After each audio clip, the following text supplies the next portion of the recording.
There are words that do not merely wound, they etch themselves into the soft walls of your soul. Some wounds are not given by blade or betrayal, but by a whisper that awakens your deepest fears. There are sentences, quiet and disguised, that call forth the shadow within you, that pull you away from your light. Not every darkness comes wearing black. Sometimes it smiles, sometimes it sings. In the hidden corridors of our psyche, Carl Jung spoke of the unseen forces, the projections, the shadows, the entanglements of fate that ensnare us when we are not yet whole. When a man speaks from his own unconscious wounds, you do not merely hear his voice, you hear the echo of a battle he has never faced. And if you stay, you risk becoming a casualty of a war that was never yours to fight. In this sacred exploration we will enter, if a man says these 5 things to you, walk away immediately. We will reveal the veiled language of the wounded masculine and awaken the part of you that knows when it is time to choose yourself. If your soul feels called, share in the comments, "I trust my soul's knowing." Let your healing begin here. There are moments in life when a voice speaks, yet what we feel beneath the surface trembles louder than any sound. A strange shiver across the skin, a tightness that rises in the chest like a slow, unseen tide, a flicker of unease that logic cannot explain, but the soul knows. True listening is not merely about hearing words. It is about sensing the ancient echoes that ride upon them, the unspoken grief, the hidden rage, the fractures that live within another's heart. Carl Jung taught us that we are not only speaking beings, but symbolic creatures, that every utterance is a vessel carrying our unconscious to the surface. When a man speaks, listen not only with your ears, but with your sacred knowing. Listen for the sadness that hides behind laughter, for the sharpness masked as care, for the vacancy that lurks in grandiose words. In Jung's language, much of what we communicate is born not from conscious intent, but from the vast, shadowed caverns of the psyche, where wounds we do not recognize still bleed into the present. Words, then, are not merely information. They are containers of soul energy. There will be moments when a phrase feels like a sudden winter, when the room grows colder though the sun still shines. Moments when a compliment cuts deeper than an insult, when a joke feels like a betrayal. These are not accidents.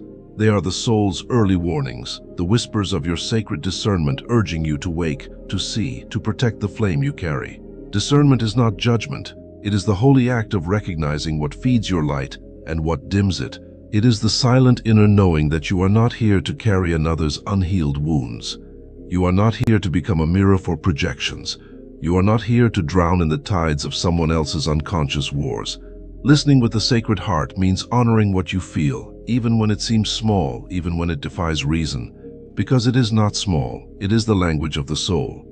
As we move deeper into this journey, I invite you to listen inwardly now, with your skin, your breath, your intuition. Not all truths come dressed in reason. Some arrive only as a tremor across the heart, asking if you will hear them before the mind can explain them away. Because your soul has always known the way home. Sometimes harm does not come roaring like a storm. Sometimes it arrives wrapped in honey, whispered with a smile, disguised as concern.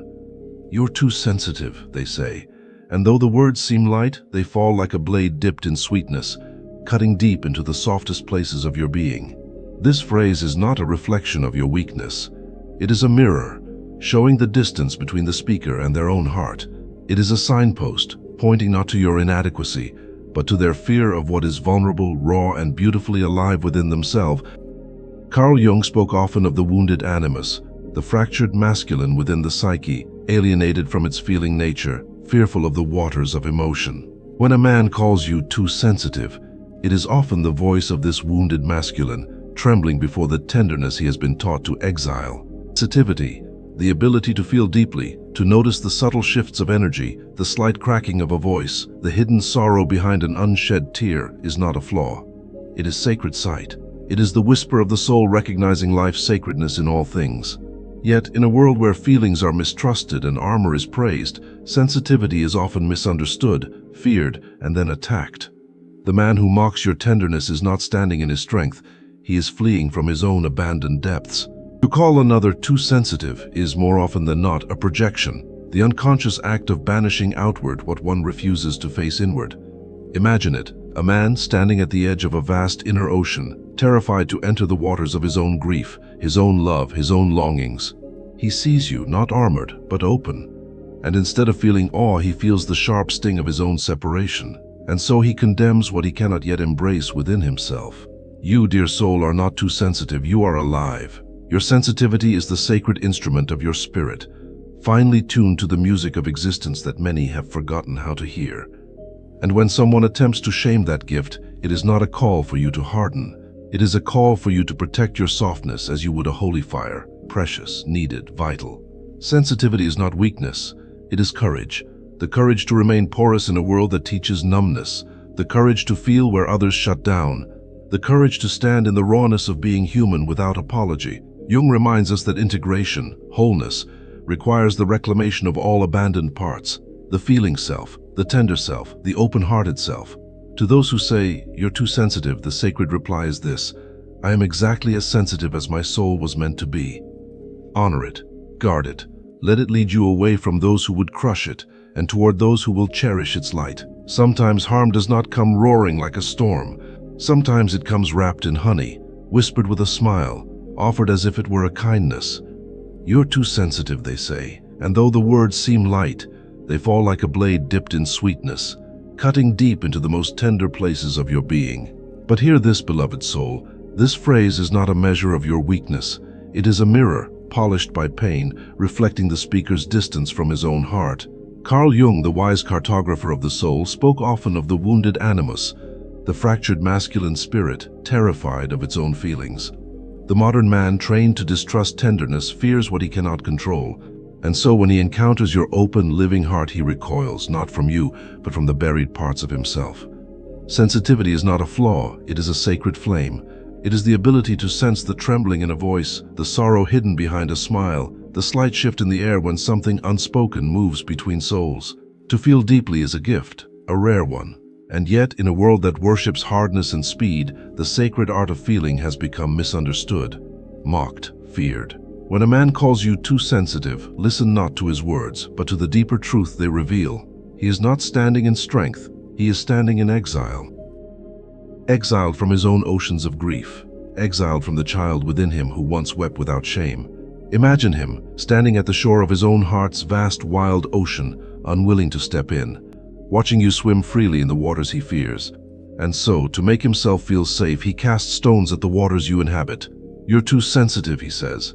But what he truly means is, I have forgotten how to feel. This, dear one, is not yours to fix, not yours to carry, not yours to heal. Jung teaches us that what we reject in ourselves, we often attack in others. It is projection, unconscious, automatic, desperate. And so you must remember, your sensitivity is not a burden, it is a compass. It points you toward what is sacred, alive, real. Guard it as you would a holy fire. Do not let anyone convince you that you must become numb in order to be loved. To be sensitive is to be courageous. To remain open-hearted in a world of armoring, this is the bravest thing a soul can do. If someone shames your sensitivity, they are not inviting you into love. They are inviting you into abandonment of self. And you, luminous soul, have already come too far to betray your own heart now. Walk away, not with bitterness, not with anger, but with the quiet, radiant dignity of one who knows, I am exactly as sensitive as my soul was meant to be. There is a moment when love begins to shiver, a moment when something invisible but unmistakable brushes against the skin of your soul, a tightening, a chill. It often comes clothed in praise at first. It's because of me, you're so lucky. You wouldn't be who you are without me. You're lucky to have me. But beneath these words, a different truth stirs, a hunger, ancient and unmet, a whisper of possession. Carl Jung spoke of ego inflation, that dangerous swelling of the self that hides the unbearable truth of inner emptiness. The one who must declare their own greatness often trembles at the altar of their own secret inadequacy, and so they seek to weave you into their wound, to make you a token of their worth, to bind your sacredness into the patchwork of their fragile identity. It begins softly, a touch of pride in their voice when they speak of you. But slowly the pride grows heavy. It becomes a chain. You feel it one evening like an invisible hand closing around the throat of your heart. The room feels colder though the fire still burns. The laughter sounds hollow though it echoes from familiar lips. Because love, true love, does not demand a ledger. It does not weigh blessings like coins. It does not whisper debts into the ear of the beloved.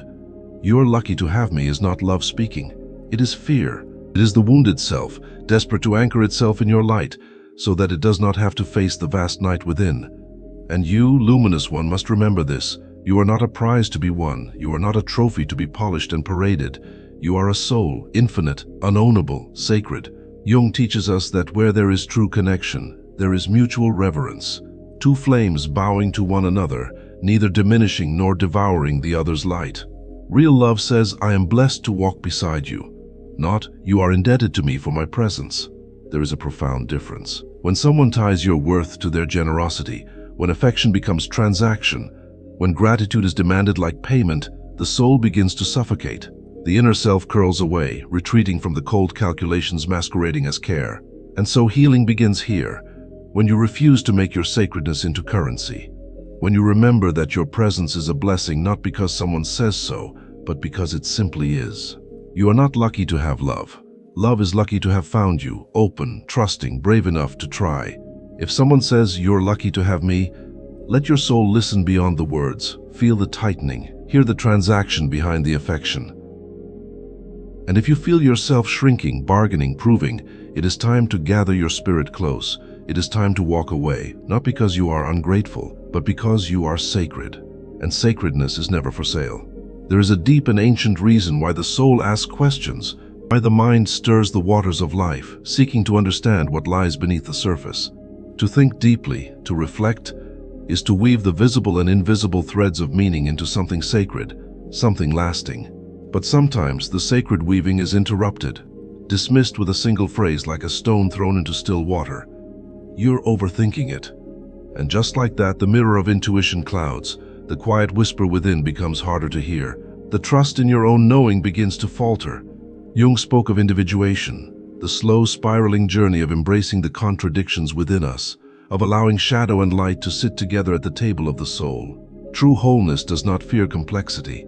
True maturity does not silence doubt, but welcomes it as a guide. When someone tells you that you are overthinking, they may not mean harm. Often they are speaking from their own place of fear, a fear of diving into the deep waters where certainty vanishes and truth grows wild and tangled. But your reflective nature is not a flaw. It is a divine compass. It is the soul's way of listening for the faint music underneath the noise. It is the mind's way of honoring the sacred patterns hidden in what seems chaotic. It is the heart's insistence that there is more here, even if others do not wish to see it. Imagine a still pool, clear and luminous. Each thought you offer is like a stone placed carefully at the center, forming ripples of revelation. But when another, afraid of the depths, throws stones without care, the pool clouds, the bottom disappears, and you are left doubting what you once knew. Do not let fear, theirs or your own, silence the sacred dialogue between your heart and the unseen. Do not forsake your questions because another soul cannot bear their weight. Your intuition is a cathedral built in silence. It needs no permission to exist. Honor your mind's journey. Trust the depth of your seeing. It is not overthinking. It is sacred thinking. It is soul listening. It is the first language of truth. Sometimes it happens in a flash. Sometimes it arrives wrapped in a false smile. You're just like my ex. At first it may seem harmless, even an invitation to deeper understanding. But underneath, something ancient stirs. A shadow rises. The ghost of unfinished emotional business awakens. Carl Jung spoke of projection as one of the greatest barriers to true seeing. Instead of meeting the soul before them, a person casts the tattered images of the past onto a new canvas. You are no longer yourself. You become a stand-in for another's sorrow, another's rage, another's regret. There is a particular kind of ache that comes from being misnamed. It is the ache of being unseen. It feels like wearing a garment that was stitched for someone else, too tight across the chest, sleeves too long, heavy on the shoulders. You move, but the fabric resists you. You speak, but the name stitched into the collar is not your own. In these moments, the soul cries out to be recognized, to be loved not for how it soothes an old wound, but for its own sacred song, its own luminous, unrepeatable song. Healing begins the moment you step away from the roles you were never meant to play. It begins when you softly but firmly lay down the garment that was never yours to wear.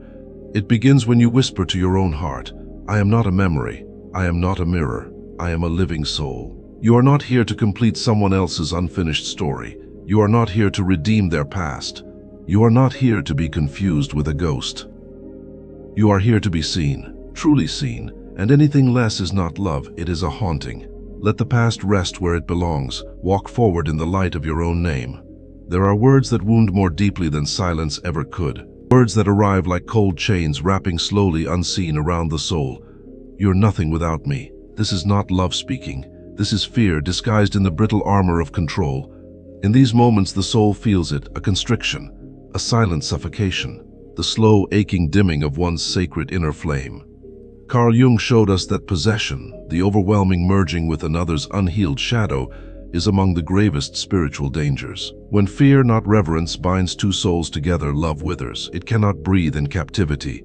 Fear clings, love opens its hands. Fear demands, love listens. Fear suffocates, love nourishes. When someone says, "You are nothing without me," they are not seeing you. They are speaking to the hollow echo of their own abandonment terror. A terror so loud, so blinding that it tries to cage what it cannot trust, even the beauty of another soul. You might feel it in the pit of your stomach, a twisting. You might feel it across your chest, a tightening. You might hear it in the whisper of your intuition, pleading. This is not how love speaks to the sacred. Imagine a bird with wings outstretched, glorious in its freedom.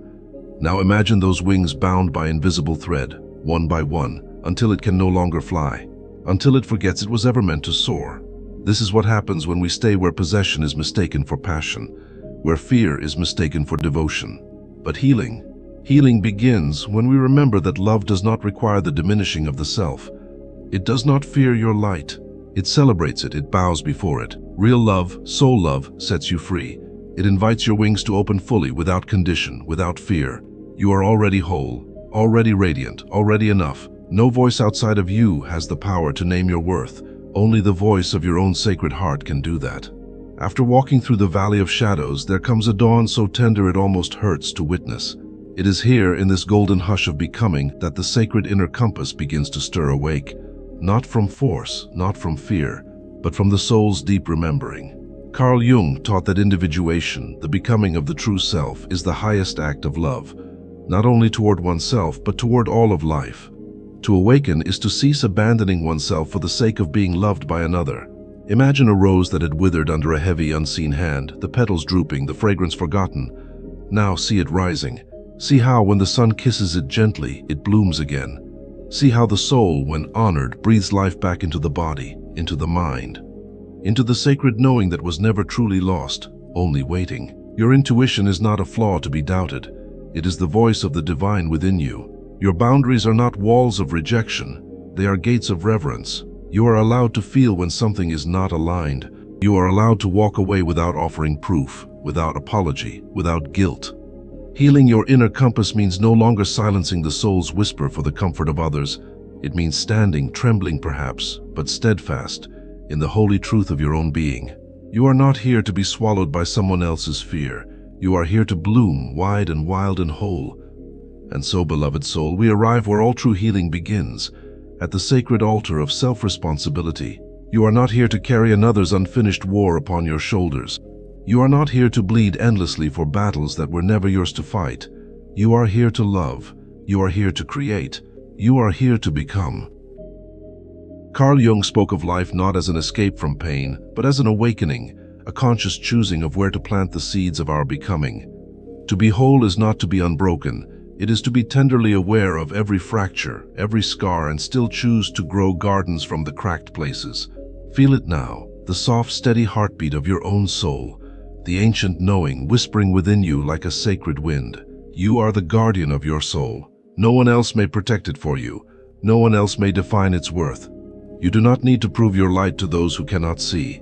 You do not need to shrink your wild spirit to fit into broken frames of love. You are allowed to honor yourself. You are allowed to leave where your spirit withers. You are allowed to build a life that feels like truth, not survival. May you remember, you are the sacred soil, the seed, and the bloom. Tend to yourself with reverence. Choose yourself with devotion. And when you do not close your heart to the world. You open it finally to yourself.